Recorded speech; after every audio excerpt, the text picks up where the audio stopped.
గోదావరి వరద బాధితులకు వసతులు కల్పించడంలో రాష్ట్ర ప్రభుత్వం విఫలమైందని బీజేపీ నాయకుడు పొంగులేటి సుధీర్ రెడ్డి అన్నారు. భద్రాద్రి కొత్తగూడెం జిల్లా భద్రాచలం జూనియర్ కళాశాలలో పునరావాసం పొందుతున్న వరద బాధితులను ఆయన పార్టీ నాయకులతో పాటు కలిసి పరామర్శించారు. వరద భయంతో ప్రవాస కేంద్రాల్లో తలదాచుకున్న బాధితులకు సరైన సమయంలో భోజనం కూడా పెట్టడం లేదని, వారి కనీస అవసరాలు కూడా ప్రభుత్వం అందించలేకపోతుందని ధ్వజమెత్తారు. కరకట్ట బలోపేతానికి గతంలో హామీ ఇచ్చిన సీఎం కేసీఆర్ అమల్లో విఫలమయ్యారని మండిపడ్డారు. 12 కిలోమీటర్ల వరకు కడితే ప్రాంతం మునగదు.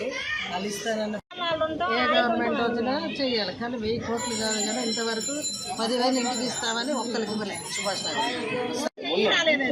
చెప్పాడు, మినిస్టర్ వచ్చి చెప్పాడు, గోడకి వచ్చి ఇంటికి 10,000 రూపాయలు ఇస్తాము ముందు మీకు అందరికీ అని చెప్పాను అన్నారు. ఏ రూపాయి ఇవ్వలేదు. ఇక్కడ వీళ్ళకి కనీసం సదుపాయాలు కూడా లేకపోగా భోజనం కూడా వీళ్ళకి అందుబాటులో రావట్లేదు. నిన్నటి నుంచి చేసాం కదా కలిసి ఇవాళ ఫుడ్ మీద చూపెట్టారు. పెట్టారని మంచి క్వాలిటీ పెట్టలేదు, టయానికి పెట్టారు, క్వాలిటీ లేదు.